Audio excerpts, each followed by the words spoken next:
We're gonna start it off with this is a topic that we have been anticipating for the last couple days now. So, Srikar and I love to talk football off the podcast, and one thing that really sparked about maybe an hour to 2 hour long debate was this guy in Indianapolis who isn't there anymore.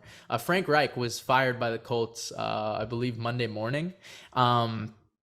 Yeah, kind of woke up to the news, and you know, you know what? I'll let Shrikar start off because we've got very mixed opinions on the Colts front office, and we'll try and keep it PG when we argue about this because I know this is gonna take a down south turn. But yeah, Shrik, what are your thoughts on Frank Reich I'm and how gonna this went I'm down? gonna try not to take it down south, so I'll keep it a little bit shorter than I wanted. I wanted to talk more about Saturday, if anything, because I feel like that was the more shocking news coming out of Indy. But I think I thought they should have fired both Ballard and Reich. So I understand firing Reich. I mean, you look through all the years, he hasn't gotten a playoff win since 2018. He had more recently, he had a say in the Carson Wentz trade, and he got sent off after a year. Then he brought in Matt Ryan, benched after 7 games. I mean, at this point, I mean, it was too tired out. It was done. So I agree with the front office cutting ties with Reich. I just don't. I think they should have fired Ballard as well. And my thing is, they've gotten like solid player. Like Ballard nailed the first 2 picks of the 2018 draft, Quentin Nelson and Shaq Leonard. But since then, I think I said this a very, very long time ago on the podcast. I think dating back last year, back when we were first talking about Ballard and Reich on the hot seat, that Indy hasn't had a Pro Bowler since 2018 other than Jonathan Taylor. So, I mean, the Colts have found solid players. I mean, you get Michael Pittman, Bobby Okereke, guys like that, but it just hasn't been near enough to actually truly contend, right? And right now, this is another thing that irritates me with Ballard. The Colts have the highest paid offensive line in football, and it's currently the worst. And it was something that Ballard said in the presser. He said, "You guys really were going in on me for not getting a wide receiver this offseason, and now we have an underperforming offensive line." Well, like, yeah, no duh, that's your fault. It's all your guys. Like, that's on you. So I don't. There were a lot of things in that presser, which I'm gonna be frank, I'm not gonna get into because that was a wild press. I just don't want to talk about that. Like, they gave me no confidence that this is a good hire. But let's get into it. Jeff Saturday, 13-year veteran, reached 6 Pro Bowls, 2-time first team All Pro in Indianapolis. He was a good center, potential Hall of Famer. However, he's never coached at the college or pro level. So tagging him as the interim guy over, I mean, if we want to keep it broad, guys like Gus Bradley or Bubba Ventrone, they have years of experience and could have really fit in well with that interim role. I think that's very stunning, and it is an insult to everyone that's already on the staff because Irsay is going out and saying, "Hey, we don't believe in you." Simple as that. Indianapolis is 3-5-1, no quarterback, no hope. I'll say that again, no hope of a turnaround. Firing Reich, I mean, after the last few years is understandable. I think Irsay was justified in that decision, but hiring Saturday it's just way more confusing on a bunch of fronts. I don't want to necessarily take this angle, but kind of do have to talk about it. This is a league that has 6 black or biracial head coaches. Colts handed the job to an unqualified white man. Now, the reason I say this, Irsay can talk about Saturday being a legend in Indianapolis, but in my opinion, if you were going to go down that legend route, Reggie Wayne was right there. Reggie Wayne was right there. And I mean, we could talk about it. Reggie Wayne is currently the receivers coach. He had every bit the career Saturday did, and then some. I mean, there's other coaches of color on that staff too. You look at Scotty Montgomery, their running backs coach. He had a big hand in Jonathan Taylor having an excellent year last year. He was Oh, okay. definitely qualified. I won't go into it too much. I get it. We want to keep it, but it's something that I did have to talk about. All right. This move could definitely be seen as like a tank job. It could. Saturday may have a great football mind. Maybe it does work out for all we know. Like maybe he really knows what he's doing, but he's just never been anywhere close to a head coach role, and now you're giving him such a tough assignment here. I'm really confused by the move, and I'll go out and say it. I think you would have just been better off keeping Reich for the year. Like literally. All right. Okay. All right. Let's unpack this. First of all, Reich, Reich was not the guy who brought in Matt. That was Ballard. And I think we've been over this. He has a say. Ballard was the main guy who orchestrated everything. He orchestrated Wentz going out, and he orchestrated Matt Ryan coming in.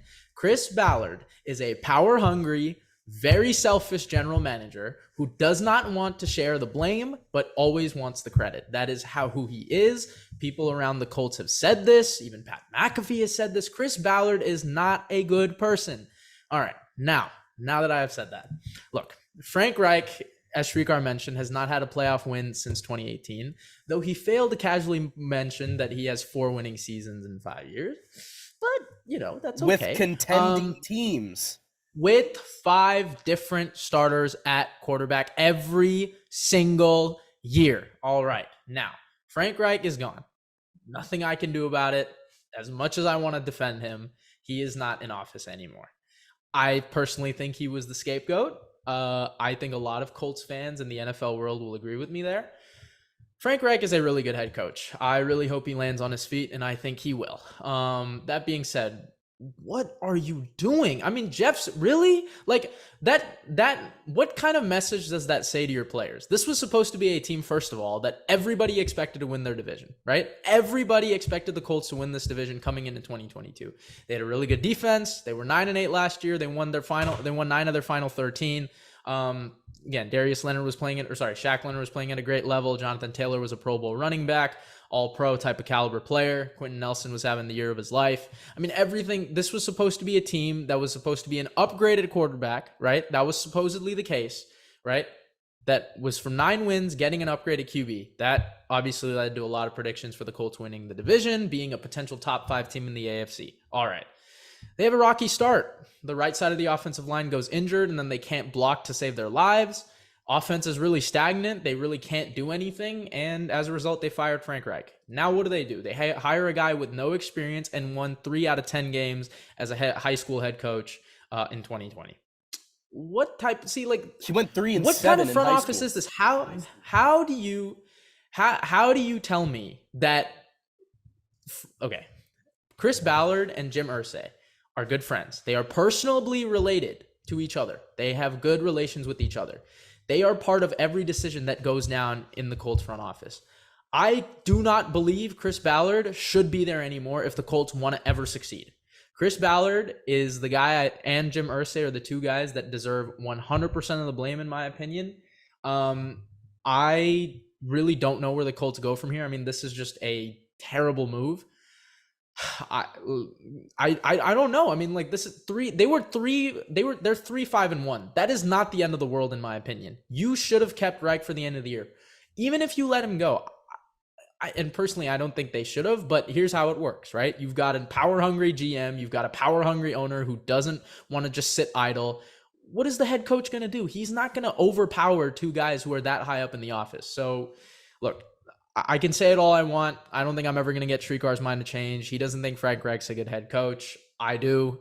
Frank Reich, again, scapegoat here, really sucks. That move really angered me, but here's immediately when I saw it, I posted the Antonio Brown freedom video because thank God he's free, because that Colts team is a dumpster fire. I don't know what type of message the players are going to really receive from this. I mean, how do you even play for a team like this? It's not even it's the coaching staff.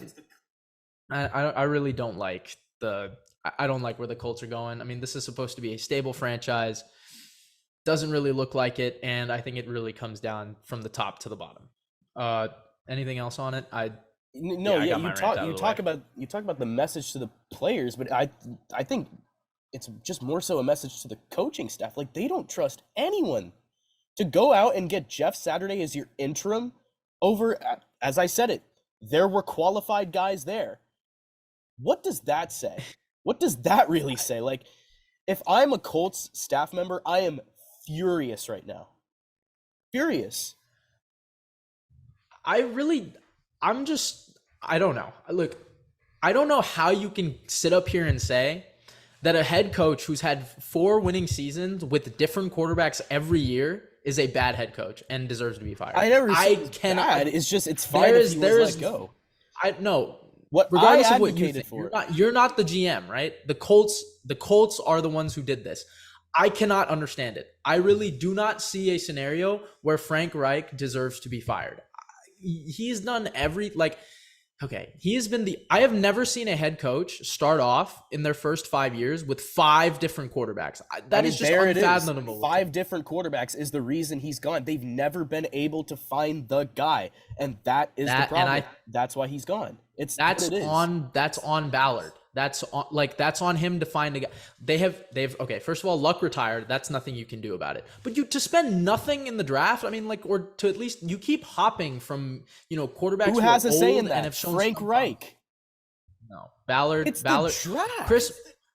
Chris Ballard is the draft goes to the GM. Chris Ballard is the one who orchestrates how the draft goes. Frank Reich can have a say in it, but even if he says that it doesn't go down, Chris Ballard is the one who's the final guy in it. No matter what Frank Reich does, he's not going to overrule what Chris Ballard thinks. He just can't. Even if Reich doesn't agree, we don't know what he agreed on and what he didn't. I don't know. It's not a 50-50 tandem. The coach and GM for the draft is never a 50-50 tandem. That's just how it works. Chris Ballard, you never give credit to Kyle Shanahan for drafting. It's always John Lynch. That's how it works. Andrew Barry, for example. Andrew Barry, Kevin Stefanski. No.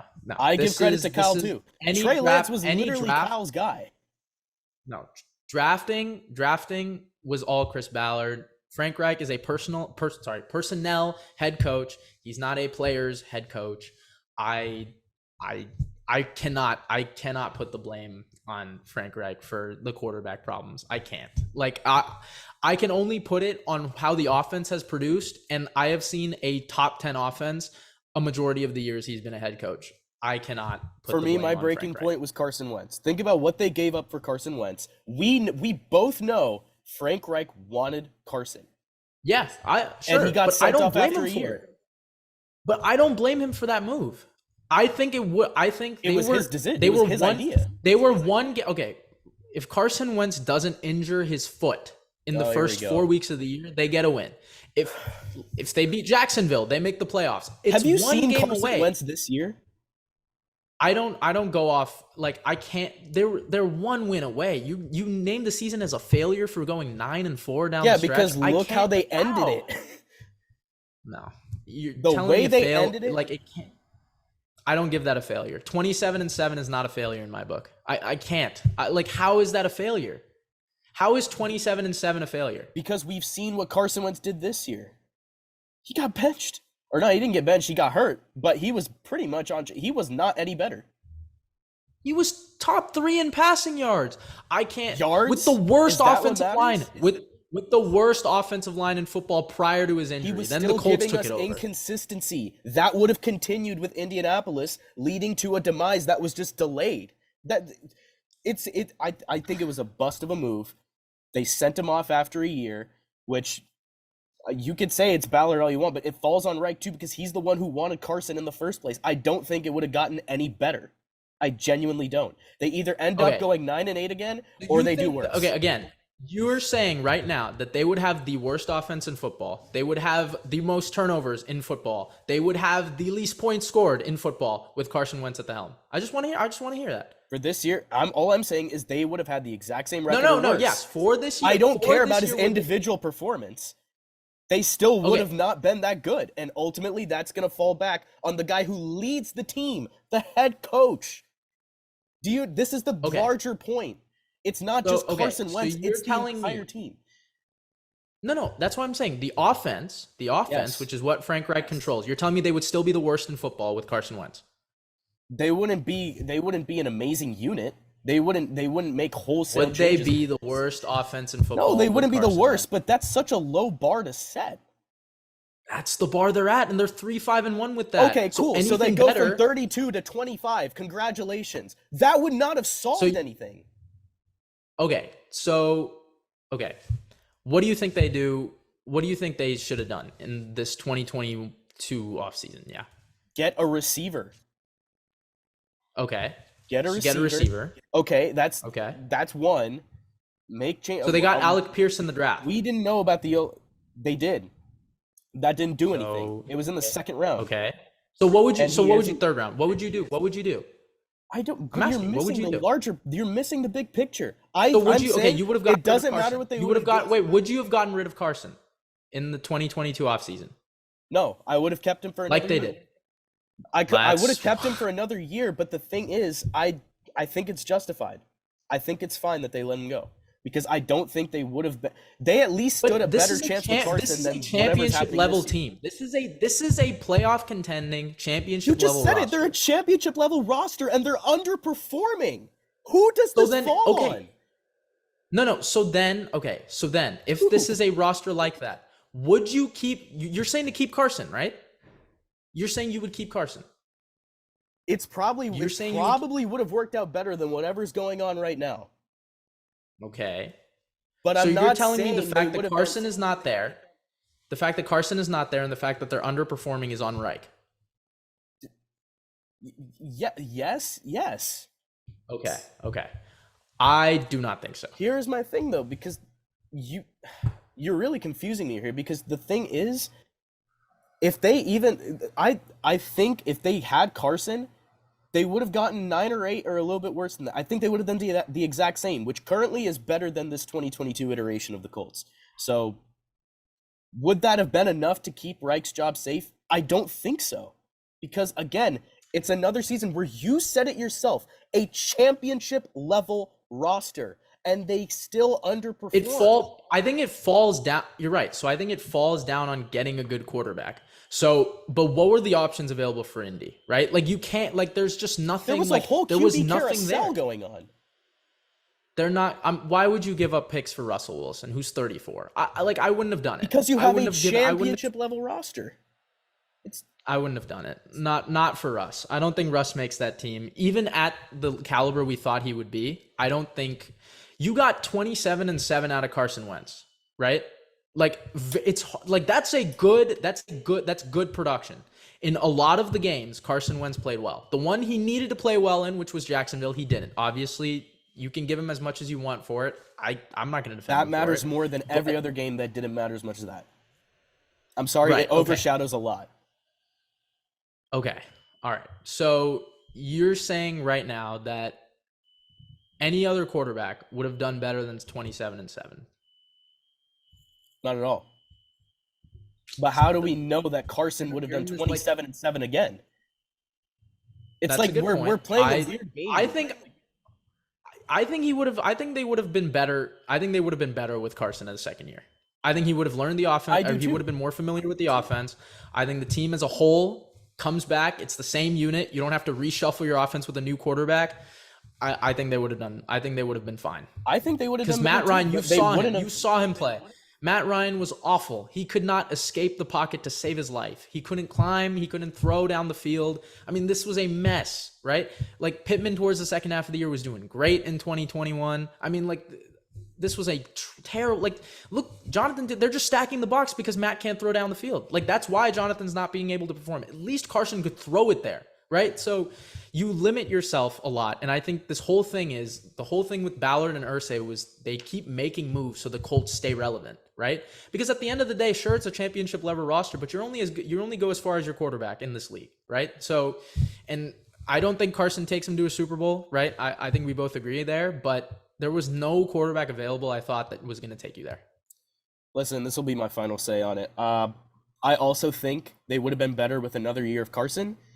They would still have underperformed. And ultimately, that means Reich is still on the hot seat, right? Ballard, also very flaming seat now. I feel like both should have been gone. I mean, it's no matter how you shake it, I still think it would have been gone. Do you think? Okay, final question on this because we went a little straight. Do you think Reich's tenure in Indy was a failure? And do you think he failed as a head coach? Because this is his first stint. So, yeah, that's final question. Yeah. Okay. Yeah. I don't think so. So I think we'll probably have to end it on agree to disagree. I think he did everything he could there. I think he was given a really tough situation. each year, like it's hard, man, to start with 5 different I won't quarterbacks. deny it. Like He now could, I've he gotten. could be better in a different situation, but if you're gonna ask me, I mean, if I've gotten to see it now, right? Like, especially with us, because Cal football's had a different quarterback now for the first time. It's different. You got to run different plays. You got to have orchestrate a different offense, and he had to do that 5 years in a row. A little bit hard. So yeah, I will continue to defend Frank Reich. Srikar obviously doesn't think he's that good. Let us know in the comments. We'll probably clip this off, make it its own video. But yeah, I think both of us can agree though that Chris Ballard won. Well, I hate him on a personal level. I think he should be gone, but both of us think he should be gone, and I do not see a bright future for Indy. I don't. me neither.